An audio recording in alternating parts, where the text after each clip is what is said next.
Buenos días, chicos. Hoy en la última clase, antes de la prueba, que repito, es el jueves, em, el jueves 19 de agosto a las 8 de la mañana. O sea, dentro de, no sé muy bien cuántos días va a ser a partir de ahora, porque tuve algunos problemas al grabar este video. Resulta que las grabaciones no se aceptaban, había un formato raro y no los podía subir a YouTube. De hecho, no estoy 100% seguro si esta va a ser la versión definitiva de lo que se va a subir, porque como les digo, no he tenido fortuna con las grabaciones, pero en fin, espero que este sí se pueda subir sin ningún problema.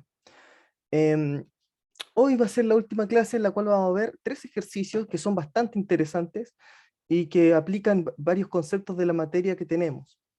En estos ejercicios vamos a ver distintas formas de aplicar la materia que hemos visto en, en clases, definitivamente. Estos ejercicios corresponden a los ejercicios que no pude presentarle el día de la prueba de simulación. El problema con esa prueba era que la había sobrescrito sobre la prueba de estructura algebraica y por desgracia no se alcanzaron a sobreescribirla a tiempo las preguntas y solamente se quedó grabada la primera.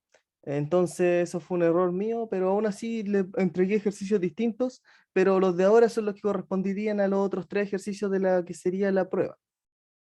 Ahora, esa prueba va a tener ejercicios relativamente similares a lo que hemos visto, con cambios de típicos como cambiar números, cambiar conjuntos, cambiar tal vez compacidad por conexidad o por arco conexidad, etcétera, pero va a seguir el mismo formato. Entonces, antes de continuar, voy a presentarle aquí, les voy a compartir pantalla en lo que sería la prueba, los ejercicios de la prueba, y les voy a explicar más o menos, em, bueno, primero el ejercicio 1 demuestro eh, que en R cuadrado con la topología usual esta bola no es compacta, ¿ok? Y voy a antes que nada seguir con, que quiero ver algo, denme un segundito, para asegurarme si es que les dejé el link. Ah, sí, perfecto, ahí está. Entonces,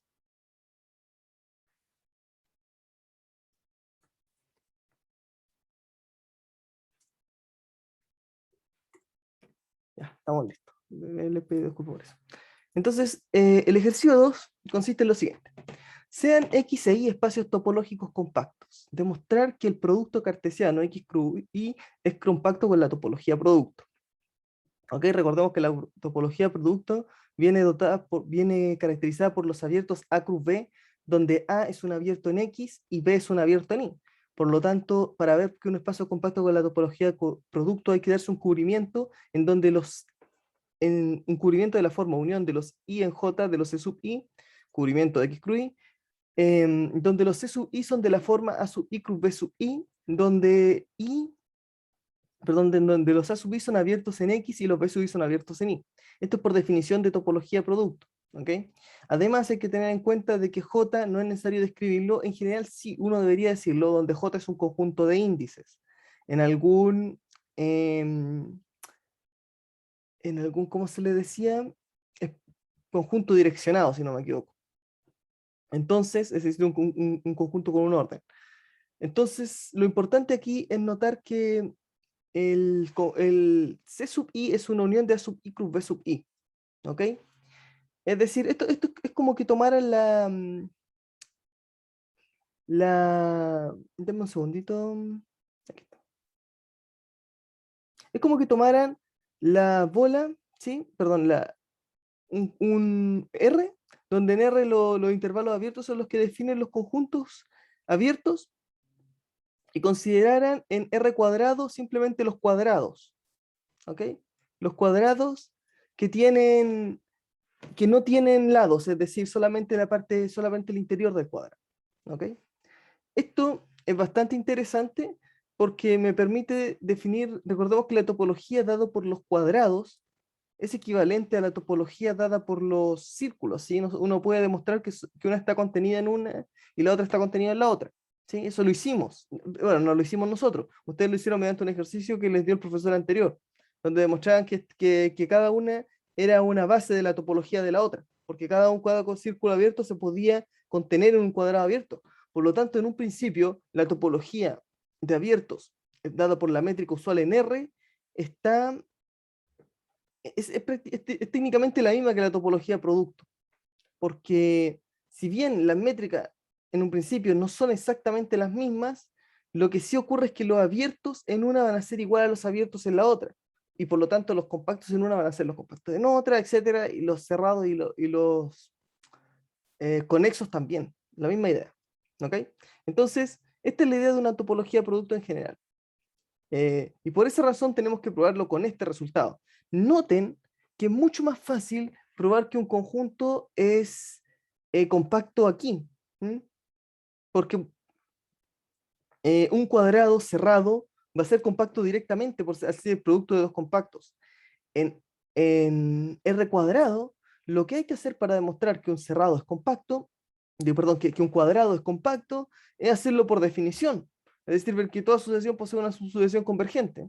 O bien probar que es cerrado y acotado. Lo cual tampoco es muy difícil de hacer, sino no es que sea el gran escándalo, pero sin embargo, eh, para hacerlo de forma rigurosa puede ser muy tedioso, si es que uno lo hace por definición. Ahora, sobre todo con el tema de los cubrimientos. Ahora, si es que uno lo hace simplemente utilizando el hecho de que estos dos son compactos, utilizando el hecho de que estos dos intervalos son compactos, porque se puede demostrar que son compactos en R, entonces llega directo el hecho de que un cuadrado cerrado es compacto. ¿Ok?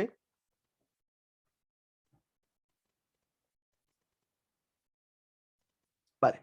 Entonces, una vez que notamos que C sub i es una unión de productos cruz, utilizamos el hecho de que A era igual a la unión de los C sub i y en J, y por lo tanto, ahora A es igual a la unión de los I en J de los A sub i cruz B sub i. Lo único que hemos hecho en este paso es reemplazar el C sub i por el A sub i cruz B sub i. Pero ahora, por propiedades de unión de conjuntos, esto es igual a la unión de los I en J de los A sub i cruz la unión de los I en J de los B sub i. ¿Ok?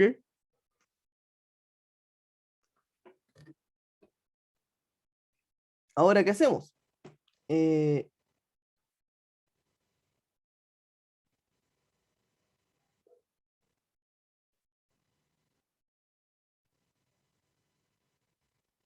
Ahora lo que hacemos es usar el hecho de que como A es un cubrimiento de X cruz Y, entonces necesariamente la unión de las partes de conjuntos A sub I tiene que cubrir todo X. Y la unión de los B sub I tiene que cubrir todo Y. ¿Sí? Porque eh, necesariamente esta unión tiene que cubrir todo X cruz Y, por lo tanto, lo único que puede cubrir X son las partes de los A sub I, y lo único que tú puedes cubrir todo B, perdón, Y es la parte de los B sub I. Esto implica necesariamente eh, que la unión de los A sub I tiene que ser un cubrimiento de I, y la unión de los B sub I tiene que ser una unión de los I. ¿Ok? Respectivamente. Aquí esto está mal escrito. Les pido perdón por eso. Ahora bien, como son compactos, como X e Y son compactos por hipótesis del problema, entonces tanto X como Y admiten un subcubrimiento finito. Digamos la unión INN de los A sub I y la unión de los INM de los B sub I, donde N y M son conjuntos finitos. ¿Ok? Em, Conjuntos finitos de índices, por supuesto. Luego, la unión de los INN de los A sub I, esto debería ser una mayúscula.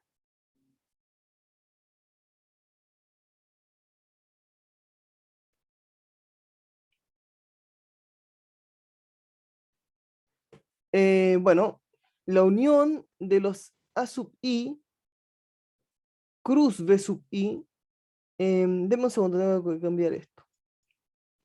Es un error directo, tengo que cambiarlo porque si no, no se va a entender nada.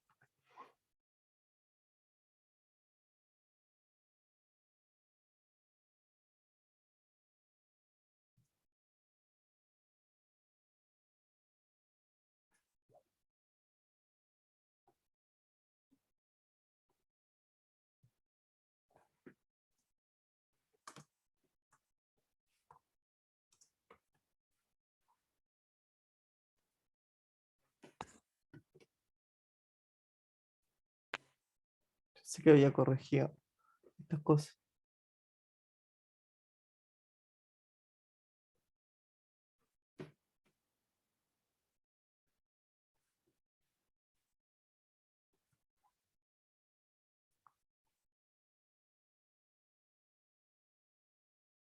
Ya,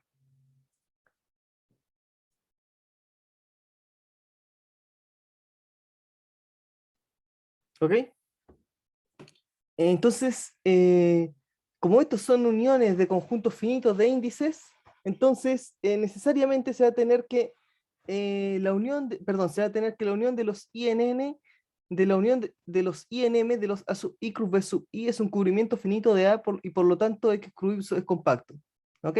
Es decir, simplemente tomo todo lo que tiene I y todo lo que tiene J, perdón, todo lo que tiene A sub I y todo lo que tiene B sub I, y me doy cuenta de que la unión de esos cubrimientos tiene que cubrir todo B, digo todo A, ¿ok?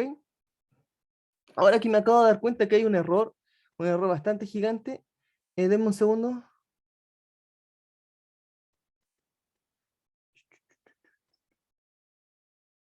Esta afirmación de aquí, este paso de acá es falso, ¿sí? Esta unión es mentira, pero no es necesaria. Deme un segundo. Necesito corregir eso. Aquí cometí un pequeño error porque obviamente ese producto no es igual. Eh, pero no necesito esa parte. Ok. Deme un segundito, que cometí algunos errores.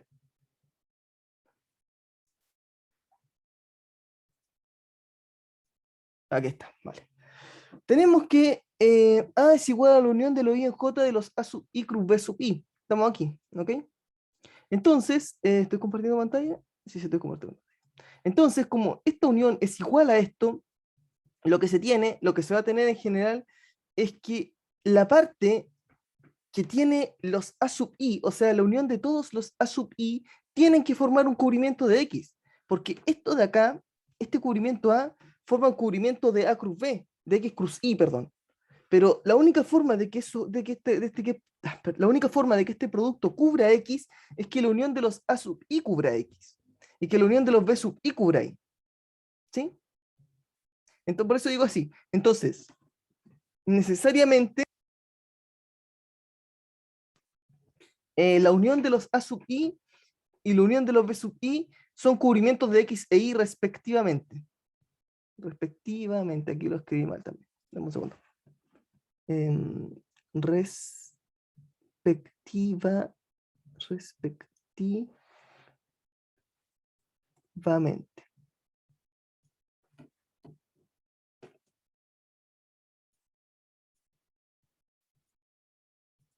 ¿Ok?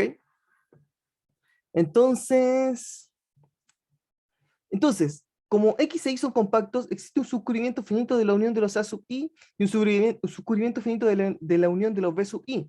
Esto implica que existen números enteros n y m, donde, perdón, subconjuntos de índices de J, n y m que son finitos. ¿Ok? Así lo escribo yo. Entonces existe U sub I en n de A sub I y U sub I en m de B sub I, donde n y m son conjuntos finitos de índices. ¿Ok?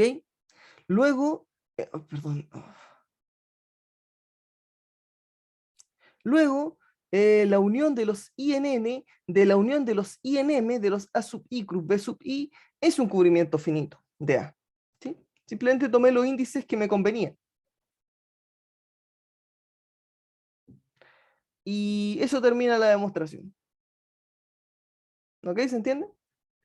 Lo importante es que se note que esto es un cubrimiento finito. ¿Sí? Porque voy a tomar a lo más una cantidad finita de elementos que van a ser eh, la cantidad de elementos de n más la cantidad de elementos en m, perdón, por la cantidad de elementos en m. ¿Sí? Voy a tener que cubrir esa cantidad de elementos.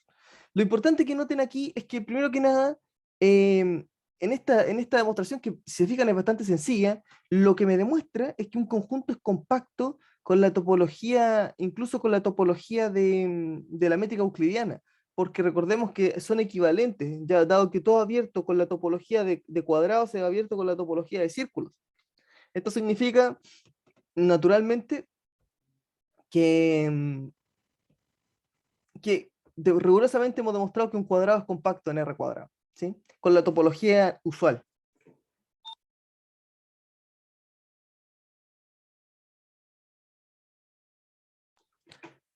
Vale, quiero que quede claro que este es un ejemplo importante, porque me ahorra tiempo de demostrar qué tipo de cosas son compactas en X cruz Y, ¿sí? Me ahorra tiempo porque ahora yo tengo una herramienta poderosa para demostrar que ciertos conjuntos son compactos. Cualquier rectángulo va a ser compacto, eh, cualquier triángulo va a ser compacto, por ejemplo. Uno puede demostrarlo de forma relativamente sencilla. Aunque tampoco es tan difícil hacerlo con la topología clásica por el teorema que demostramos. Me explico. Para demostrar que un triángulo es compacto, esto es lo que hay que hacerlo más que nada con palabras, ¿sí? Pero si yo quiero demostrar que un triángulo es compacto en R cuadrado, lo que hay que hacer es directamente decir que no tiene, que contiene todos sus puntos límites, ¿ok? Es decir, que si me doy una sucesión de puntos, el borde, digo, estos puntos a lo más llegan al borde, y por lo tanto va a ser un conjunto compacto. Ahora, esto es difícil de demostrarlo rigurosamente escribiéndolo en una hoja. Lo que es fácil es verlo, ¿sí? Entonces, si yo pido que demuestren rigurosamente, van a tener que utilizar cosas como esta, ¿sí? ¿Dónde está el...?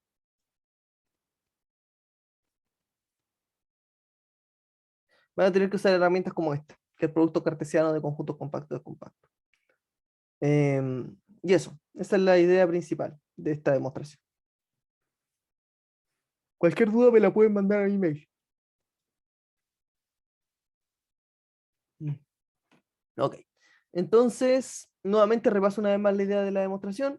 Tomo un cubrimiento de X cruz Y, lo descompongo en A sub I cruz B sub I. Después de eso digo que esto es igual a la unión de los I en J de sub I cruz B sub I. Y como este es un cubrimiento de A, entonces necesariamente la parte de la unión de los A sub I tiene que ser un cubrimiento de X, y la parte de la unión de los B sub I tiene que ser un cubrimiento de Y. Tomo subcubrimientos finitos de cada parte y me doy al final una unión finita que cubre X6, X cruz. ¿Sí? Esa es la idea. Ok, el ejercicio 3 es un poco más complicado, pero es bastante preciso, porque aquí uno puede demostrar una cosa. Yo sé que R es conexo, ¿sí? Pero lo sé porque me lo dijeron, por así decirlo.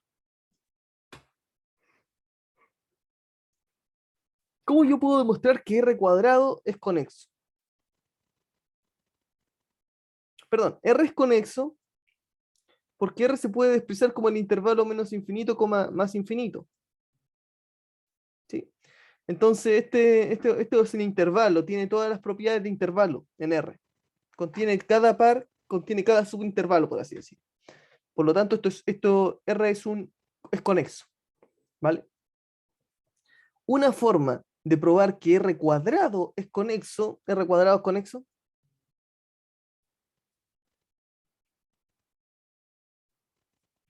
una forma de probar que R cuadrado es conexo sería probar que el producto cartesiano de conjuntos conexos es conexo, ¿sí? Cosa que hasta la hora no hemos probado. Em, pero sin embargo, existe una forma más sencilla y más inteligente de probar que R cuadrado es conexo. ¿Por qué? ¿Por qué más inteligente? En realidad no es que sea más inteligente, pero es más general. Si yo tengo R cuadrado, el plano cartesiano, y yo a ese R cuadrado le quito un punto, por ejemplo, le quito este de acá, le quito ese punto que es el 2, digamos, no importa. Ese conjunto, el conjunto que se arma, que es todo el plano menos un punto, sigue siendo conexo, ¿sí? ¿Por qué? Porque si yo tengo dos puntitos, siempre puedo unirlos por una línea. Si tengo dos puntitos, por ejemplo, que están aquí, me salgo de ese punto y los conecto igual. Entonces, en R, en el conjunto de los números reales, quitar un punto ya no me lo deja conexo. Si yo quito un punto en R, ese conjunto ya no es conexo. Lo puedo separar en dos intervalos. Pero en R cuadrado la gracia es que yo me puedo salir hacia arriba y armar un camino de todas formas. Por lo tanto, ese conjunto en R cuadrado, perdón, en R cuadrado quitar un punto no es drama para conexidad, va a seguir siendo conexo el conjunto. Sin embargo, en R no. En R quitar un punto le quita la conexidad a R. Por lo tanto, para demostrar que R cuadrado menos un punto es conexo, o sea, llamémosle este punto P, entonces esto de acá es R cuadrado menos P. Para probar que R cuadrado menos el punto es conexo, no puedo utilizar el teorema de que el producto de dos conexos es conexo, porque ya R cuadrado menos el punto no es conexo. ¿Mm? Por lo tanto, es un argumento bueno para demostrar que R cuadrado sea conexo, pero no va a ser tan útil en general. ¿Ok? Eh, entonces, lo que vamos a hacer es utilizar la siguiente idea.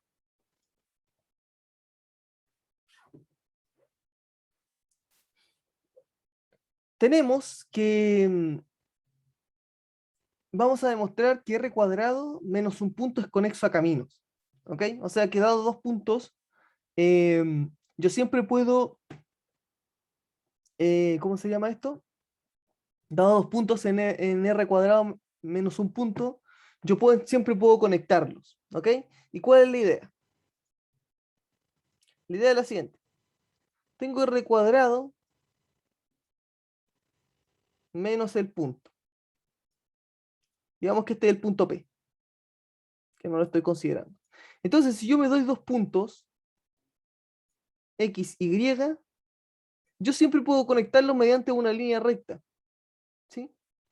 Entonces, yo directamente en R cuadrado menos un punto existen dos opciones. Cuando yo conecto dos puntos arbitrarios distintos de P, entonces existe la posibilidad de que P no esté en el segmento de la línea recta que contiene esos dos puntos. Y por lo tanto, en ese caso, yo simplemente considero este como mi camino entre X y Y. ¿Ok? Sin embargo, si por alguna razón yo tengo aquí, por ejemplo, X y Y acá, de esta forma, X y Y,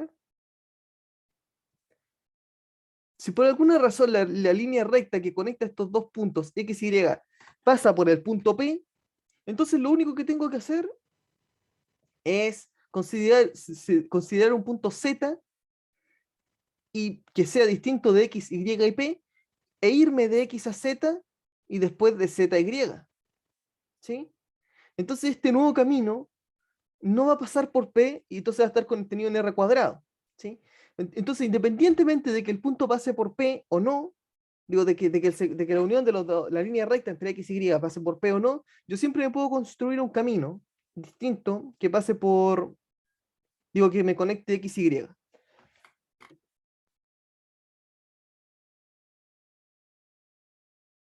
Ahora ustedes estarán pensando, ¿por qué razón un triángulo podría ser una curva más suave, que si yo, un semicírculo, etcétera? Pero esas cosas son más complicadas de escribir, por lo tanto, simplemente vamos a explicar que en el caso en el que yo no tenga, digo, de que mi punto P no pase por ahí, simplemente considero el triángulo. Me conecto el X con otro Z y el Z con Y. Y con eso ya estoy listo. Entonces, ¿cómo se escribe esto? Vamos a demostrar que es conexo por caminos. Primero que nada, importante, llamar al teorema, ¿sí? Hay un teorema que me dice que si un conjunto es conexo por caminos, entonces es conexo, ¿ok? Importante. Entonces, eh, vamos a suponer, perdón, vamos a demostrar que R cuadrado menos un punto es conexo por caminos. Y supongamos primero que que tengo dos puntos, x1, x, y1, x2, y2 en R cuadrado menos el punto. Importante tomarlo en el espacio que estoy considerando, que es R cuadrado menos el punto.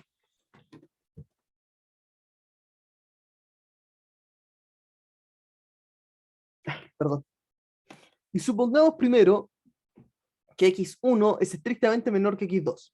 ¿Ok? Voy a suponer que x1 es estrictamente menor que x2 porque sí.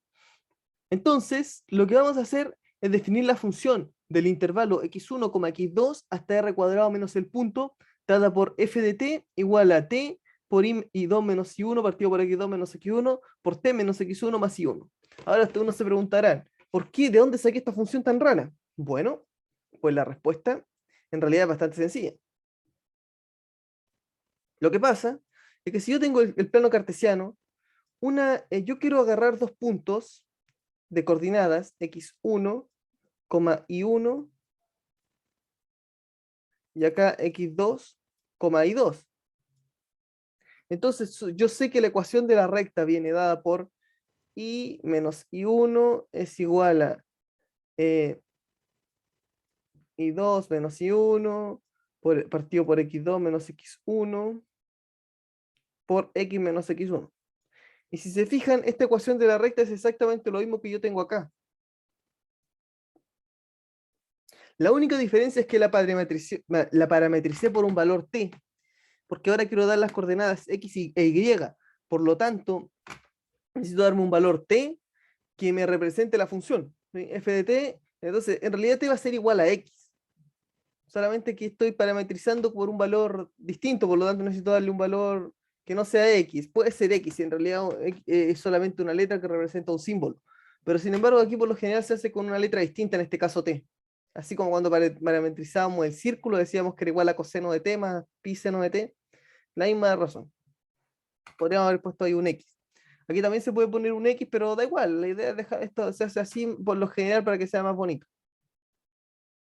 Entonces, si se fijan, la primera coordenada equivale a x y la segunda corresponde a y en la línea recta, que une dos puntos x1, x2. x1, y1 y el punto x2, y2. Ahora, ¿por qué razón pedí que x1 sea estrictamente menor que x2? Para que esto de acá esté bien definido, ¿sí? Porque esto de acá es un intervalo. Entonces, si x2 es mayor que x1, yo no puedo decir el intervalo x1, x2. Perdón, si x1 es mayor que x2, porque sería un intervalo al revés en realidad. Entonces, hay que tener ese pequeño cuidado, pero en realidad, si es que x1 es mayor que x2, simplemente tengo que crear la misma función, solo que en el intervalo x2, x1. ¿Sí? Pero exactamente la misma función, f de t. La única diferencia es que ir por el otro lado. Pero como tengo que expresar este intervalo por la definición de de conexidad por tramos, es necesario expresar el intervalo, ¿sí? Y en este caso el intervalo de x1, x2. Si se fijan, cuando yo aquí pongo x1 me va a dar el punto x1, y1.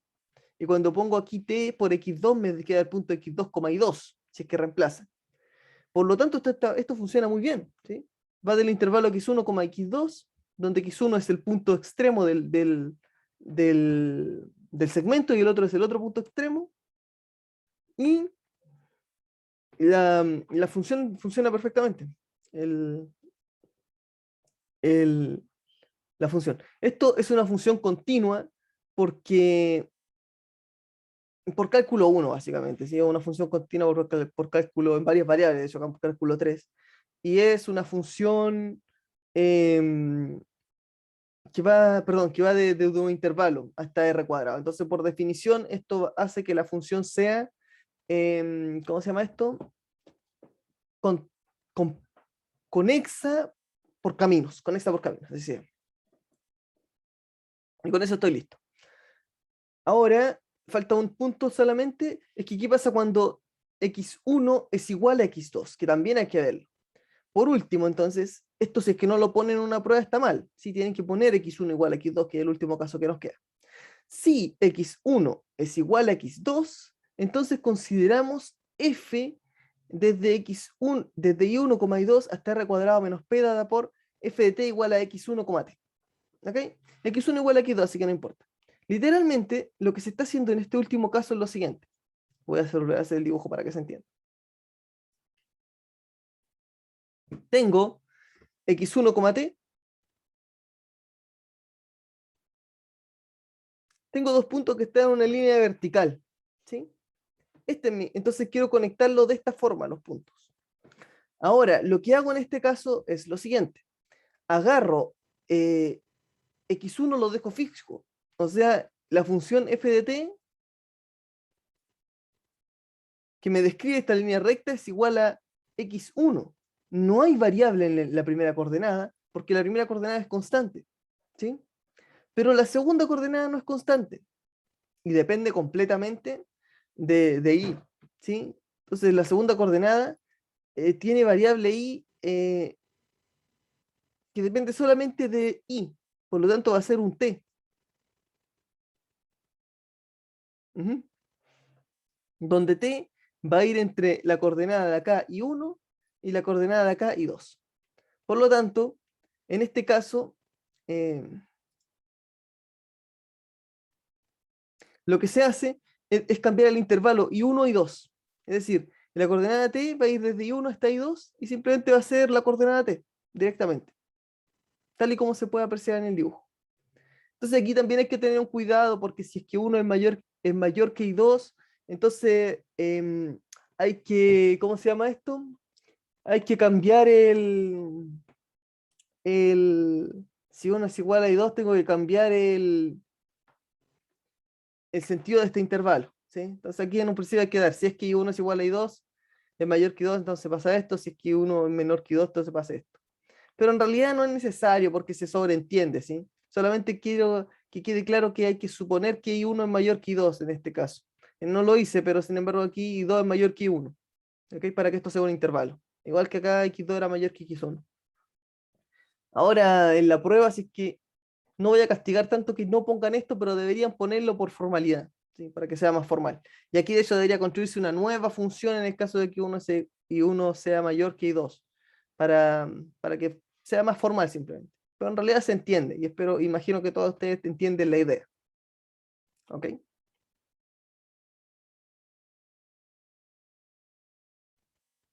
Vale.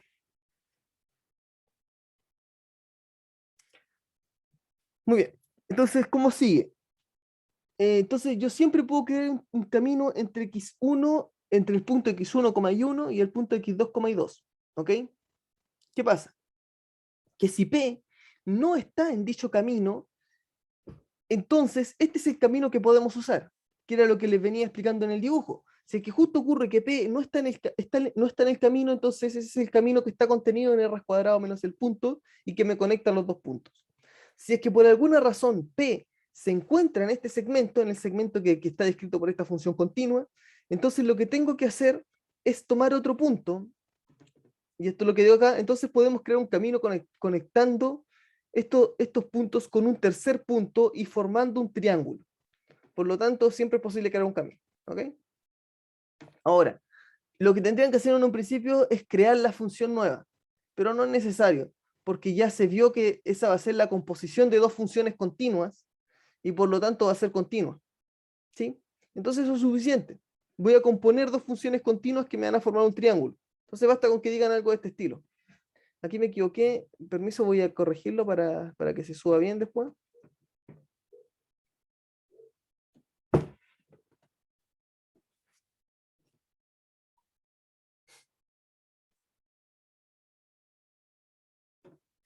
Conectando. Ahí está.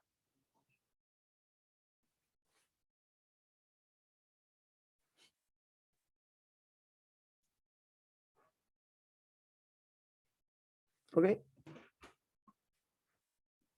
Por lo tanto, esto me demuestra directamente que yo siempre puedo conectar los puntos, ¿sí? Independientemente de si es que el punto está en el segmento que lo une o no. Porque si no me elijo en otro segmento, voy a poder construir una función continua de un intervalo al otro y va a estar bien definido. Esa es la gracia. Ahora, solamente a medio de explicar un poco mejor esta situación, voy a hacer un comentario con respecto a esto. Lo que hicimos es lo siguiente. Yo tengo R cuadrado. Demostré que a ese R cuadrado le quito un punto, entonces no pasa nada. En términos de conexidad, el conjunto sigue siendo conexo. ¿Qué pasa si a R cuadrado le quito dos puntos en lugar de solamente uno?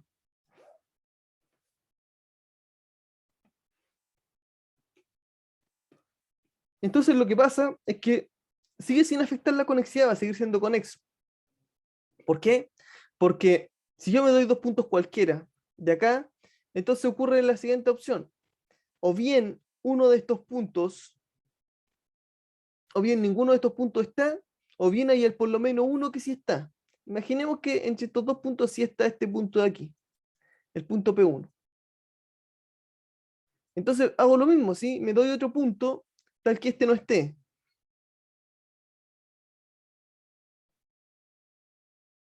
tal que este ni este esté. ¿Mm? Y eso siempre lo puedo hacer. Basta considerar un punto P3 tal que el punto, perdón, un punto Z, tal que el punto P2 no esté en el segmento que une Z y X, perdón, Z y Y, ni Z y X. ¿Sí? Y eso siempre se puede hacer porque R cuadrado tiene infinitos puntos, siempre puedo encontrar un punto que me haga esta gracia. Entonces con dos puntos va a ser la misma historia. Entonces esto lo puedo extrapolar a una cantidad finita de puntos cualquiera. ¿Sí? Pueden ser 20.000 puntos, 50.000 puntos, da igual. Como R cuadrado tiene infinitos puntos, yo siempre voy a poder hacer la misma gracia. ¿Ok?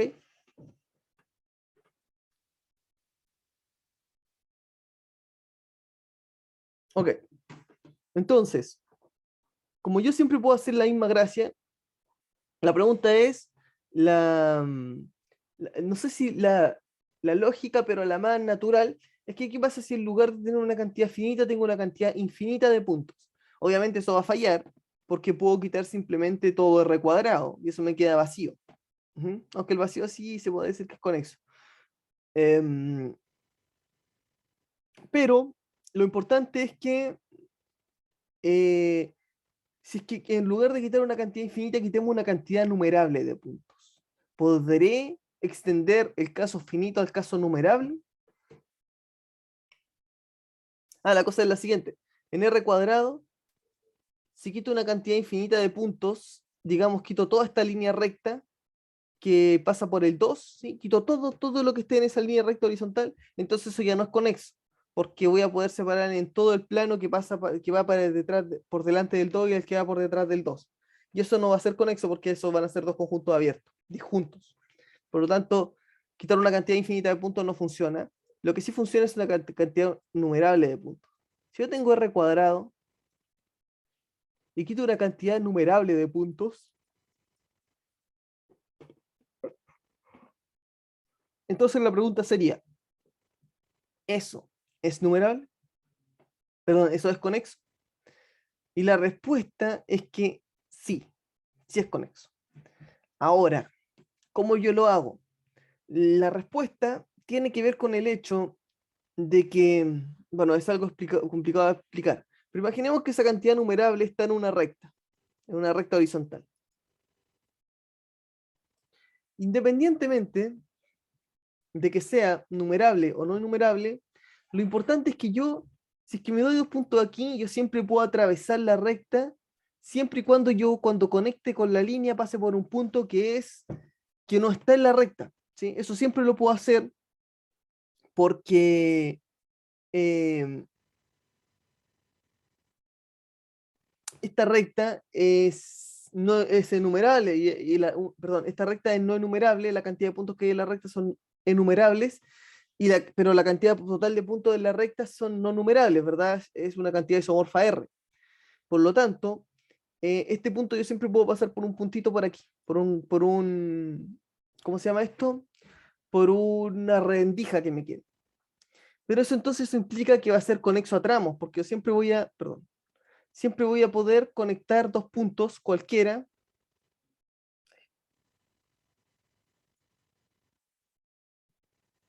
Siempre voy a poder conectar dos puntos si es que me voy a la rendija y paso para el otro lado. ¿Ok? Ahora, esto no es lo que pasa en el caso general. Si en el caso general lo que tengo es R cuadrado, y tengo alguna cantidad no enumerable que está distribuida de alguna forma en el plano. Perdón, una cantidad enumerable de puntos que está contenida de alguna forma en el plano. Ahora, ¿cómo demuestro que eso es conexo? Es decir, cuando R cuadrado le quito esa cantidad numerable de puntos, ¿cómo demuestro que es conexo? Bueno, me doy nuevamente dos puntos en el plano. ¿Ok?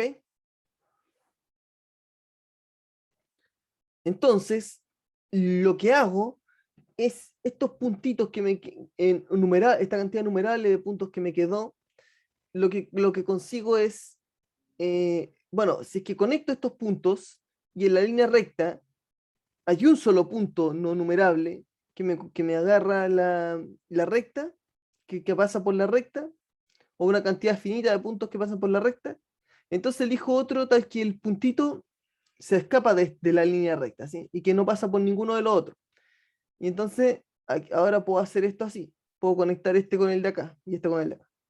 Ahora puede ocurrir un problema. Y es que haya otro punto acá que sí esté conectado, que sí pase por esta línea recta. Pero entonces, lo que hago es volver a hacer otra línea recta que me haga esto. ¿Ok? Ahora, podría pasar en un principio que yo no pueda en ningún momento conseguir ese efecto, ¿verdad? O sea, que en ningún momento pueda, o sea, que esto no pueda parar nunca, es decir, que siempre quede un punto entre medio de las líneas rectas que conectan a dos puntos distintos, pero eso no puede pasar, ¿sí? Porque, bueno, o sea, en realidad sí puede pasar. Lo que no puede pasar es que sea para todo punto, ¿sí? Yo siempre voy a poder encontrar un punto de acá tal que la línea no conecte con ninguno de los puntos, ¿sí? Es decir, me explico. Yo tengo estos dos puntos X y Y. Me trazo la línea. Imaginemos que hay un puntito por aquí de mi conjunto numerable una cantidad de puntitos aquí de mi conjunto numerable que choca. La cosa es que yo me tomo un punto Z tal que no choca con ninguno de la cantidad numerable de puntos ni por aquí ni por acá. Y eso siempre se puede hacer. ¿Por qué? Porque la cantidad de puntos en R cuadrado es no enumerable y la cantidad de puntos en R es numerable. Por lo tanto, hay una cantidad no numerable de candidatos a elegir acá que no choquen con ninguno. Y uno tiene que ocurrir, ya que si es que ocurriera para todos los puntos Z que chocan con los otros puntos, entonces generaría una contradicción con la no enumerabilidad de R cuadrado. ¿Sí? Ahora, no es necesario que esto lo expliquen directamente, basta con decir que, o sea, que lo demuestren directamente, basta con explicar que escojo un Z tal que las líneas que chocan con X, que conectan a X ahí, no chocan con ningún punto del conjunto numerable. Y eso siempre se puede hacer por un tema de numerabilidad. ¿Ok? Y del hecho de que R cuadrado no es numerable. No puede ser posible que para todo Z siempre choque con alguno de n cuadrado. Perdón, de mi conjunto numerable. Para el que por alguna razón la llame n cuadrado. ¿Ok? Entonces ese es el bosquejo para demostrar el caso de que tengo una cantidad numerable de puntos que le quito R cuadrado.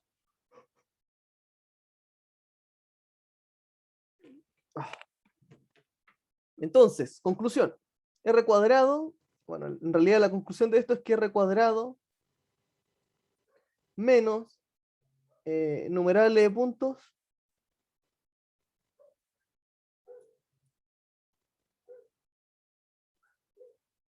menos un conjunto numerable de puntos es conexo. Da igual. Este es un ejercicio de la guía, por si acaso. Pero me parece un ejercicio bastante interesante porque conecta los conceptos de un conjunto que sea conexo a tramos y un conjunto que sea conexo directamente. ¿Sí? Y aquí utilizamos el hecho de conexo a tramo implica conexo, que es un teorema que demostramos, por supuesto. Y ese sería el ejercicio 3. Es un ejercicio bastante largo, pero más que nada es porque es tedioso. ¿Sí? Tedioso de escribir las definiciones y de tal vez también de no saber cómo proceder. La forma de proceder es simplemente exponer la función continua de un intervalo hasta el conjunto de llegada. ¿Sí? Y es complicado, pero en realidad basta con parametrizar la línea recta. Pregunta, posiblemente pregunta de prueba. ¿Cómo yo podría demostrar que un círculo abierto de centro y cero y radio 1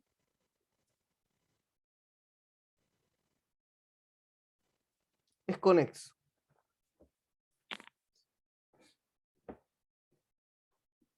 Existen varias formas. Eh,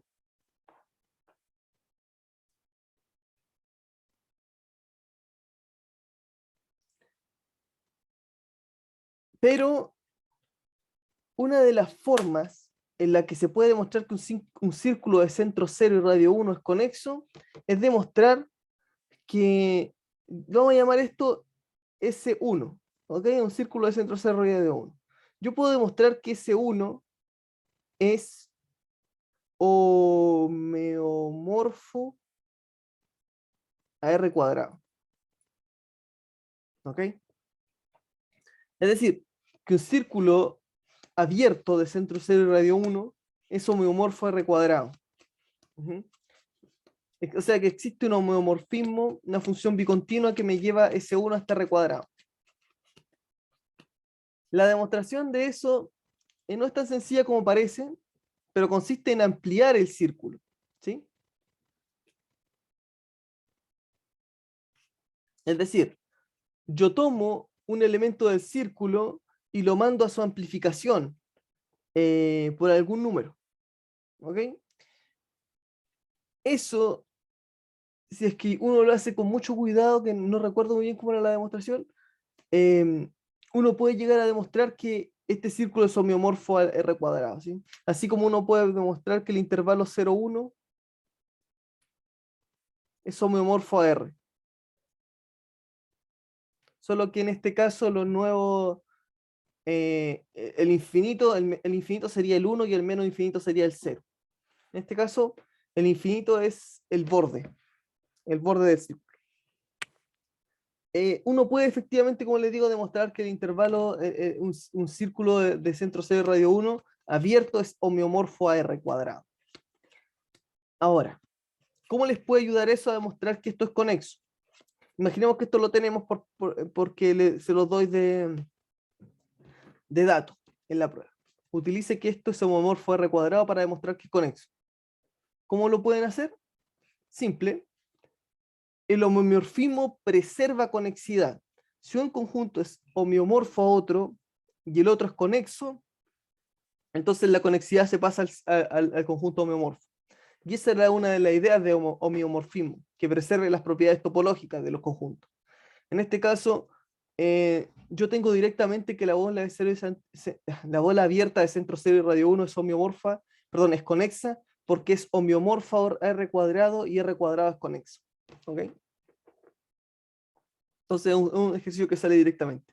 Para eso tendrían que demostrar que R cuadrado es conexo. Y para demostrar que R cuadrado es conexo, pueden demostrar que es conexo a trozos, de la misma forma que demostramos que R cuadrado menos un punto es conexo. ¿Ok? Esto es una pregunta de pruebas, pero fácilmente. Ejercicio 4. Sea A. Ok, pero antes que nada, espero que haya quedado claro esto. Cualquier pregunta me la pueden mandar por mail.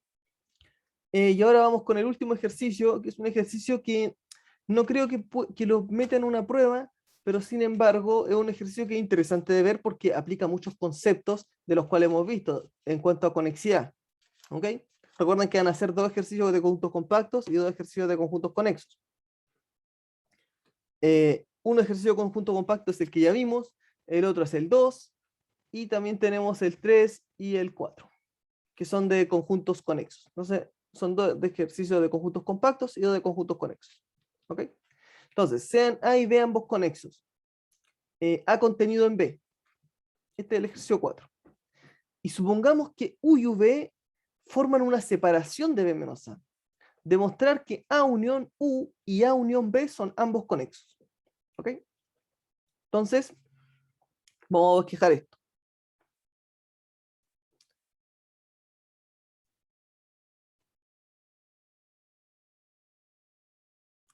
Tenemos B y tenemos un conjunto A en B, dentro de B. Llamémoslo así.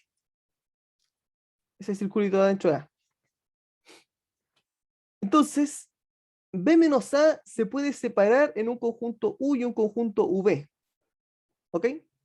Lo que me dicen es que si pasa esto, si B y A eran conexos, entonces necesariamente lo que se tiene que tener es que a A unirle U me da algo conexo y a unirle V le me da algo conexo.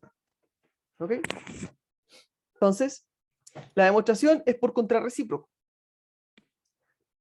Supongo que A unión U, por ejemplo, no es conexo. Si A unión 1 es conexo, entonces existen dos abiertos X e Y disjuntos, tales que la unión X unión Y es igual a la unión de A con U. ¿Sí? Es decir, volvamos, creo que no había compartido pantalla.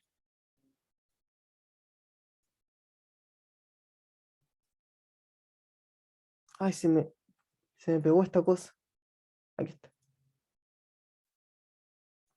Perdón. Esto es lo que quería decir.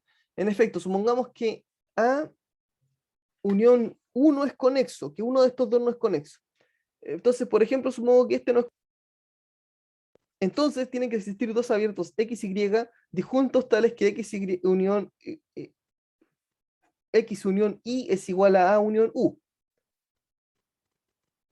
Quiero demostrar que A unión 1 es conexo. Entonces tiene que haber un X acá.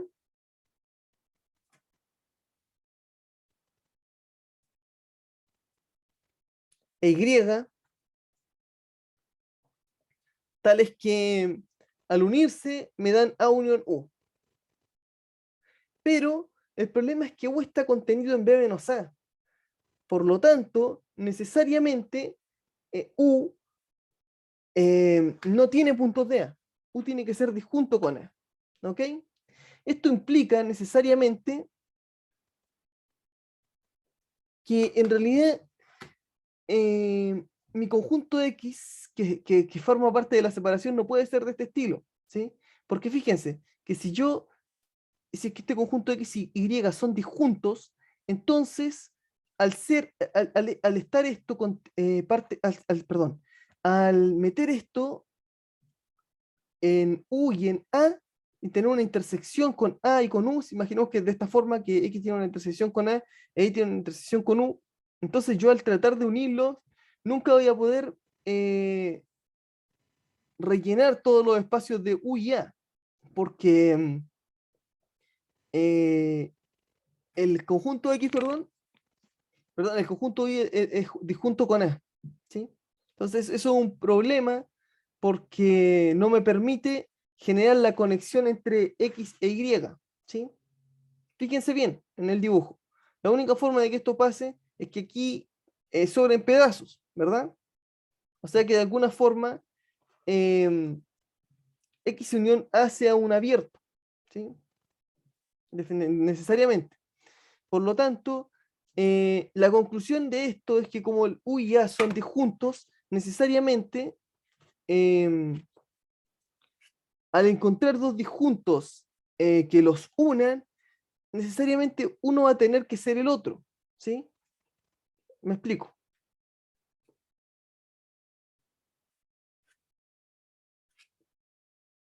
Al ser U disjunto de A, la única opción es que uno de ellos, el X, sea igual a A y el otro U sea igual a Y, ¿sí? Necesariamente porque U ya es disjunto con A y los separé como dos disjuntos, ¿sí? Pero U era una separación, por lo tanto necesariamente ya era conexo. Recordemos que ya era conexo también. Por lo tanto, esto simplemente no puede pasar, ¿sí? ¿Se entiende? Bueno, lo voy a explicar de una última vez por qué razón esto no puede pasar con el dibujo. Con el dibujo va a quedar claro. Yo tengo A y tengo U, ¿sí? Y estoy suponiendo que lo puedo separar con dos X e Y, donde X y Y son disjuntos, ¿sí? Pero entonces, fíjense lo que pasa, que X intersectado con A unión Y intersectado con A,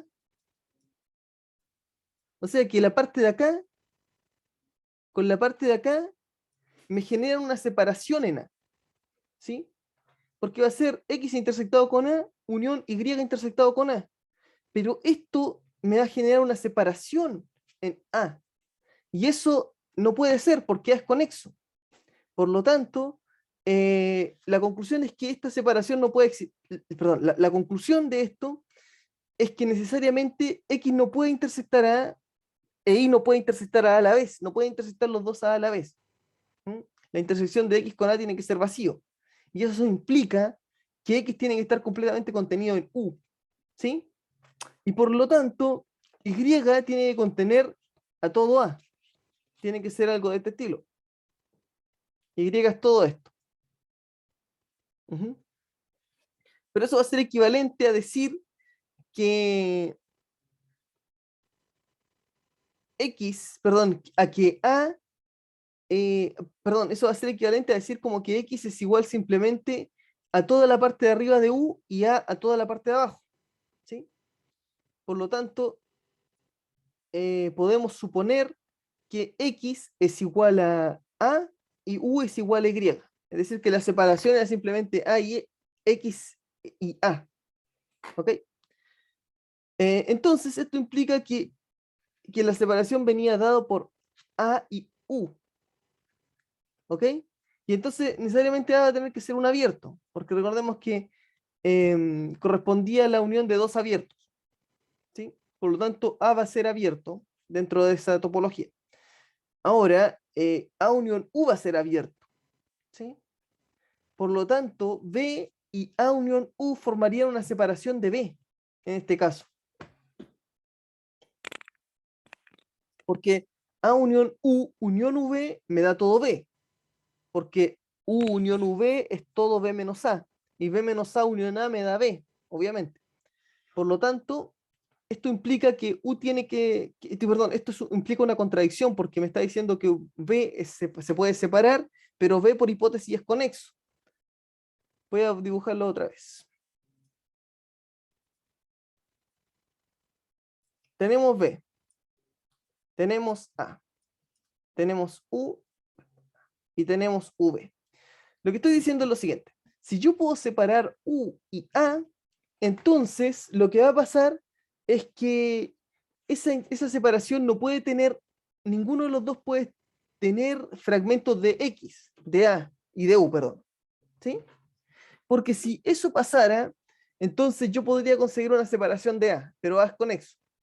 Conclusión, lo que tiene que pasar es que una de las partes tiene que estar en A y la otra en U, completamente contenido.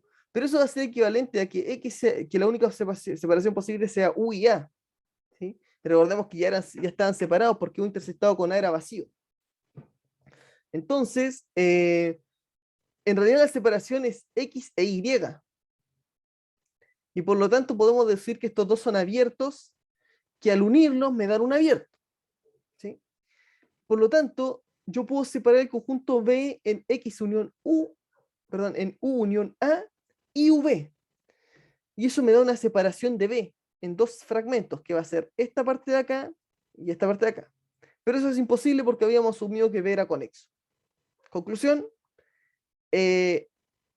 esta X unión A tiene que ser conexo. No pueden separarse por una franja. ¿Sí? Porque si no, toda cosa de acá me implica, digo, toda separación de acá me implica que U y A tienen que ser abiertos. Y eso termina la demostración.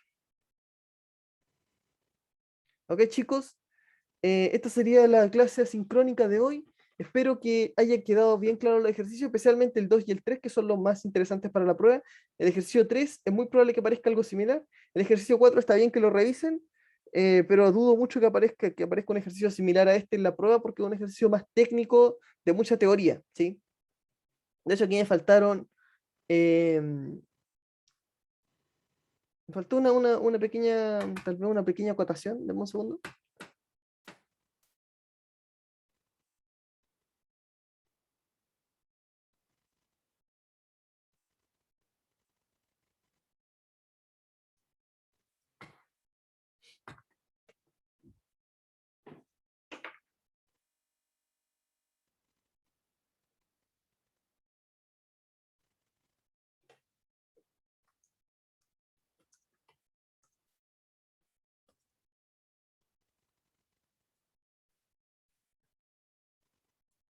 Ok. Chicos, lo más importante es que revisen el ejercicio 3, que es el más interesante de esta sección. Porque el ejercicio 3 es que implica conexidad y conexidad directamente, el que me relaciona esos dos. Los demás ejercicios interesantes ya lo hemos visto ejercicios de compacidad, de conexidad de todo tipo. demostrar, por ejemplo, que un cuadrado es conexo es algo que ya deberían poder hacer. Y bueno, básicamente nada, eso sería todo. Espero que les vaya muy bien en la prueba, estoy seguro que les va a ir bien. La parte pedagógica sigue exactamente igual. Lo importante era esta parte teórica nueva, en la cual hemos podido demostrar rigurosamente que r cuadrado menos un punto es conexo, ¿sí? Y recuerden que con esto podemos demostrar, por ejemplo, que una bola, utilizando el hecho de que la bola es homeomorfa a r cuadrado, uno puede demostrar que r cuadrado, perdón, que el disco de centro 0 y radio 1 es conexo, ¿sí? Sin tener que hacer tanto detalle en la demostración. ¿Okay? Entonces, chicos, espero que les vaya muy bien en la prueba. Esta sería la última clase que corresponde a la rama de topología. Voy a subir una especie de sección de duda y pregunta en la cual solamente voy a resolver ejercicios, pero que va a durar solamente media hora. ¿Ok? Eso sería todo. Lo voy a intentar tener listo para el martes 17. ¿Ok? Entonces eso sería todo, chicos. Chao.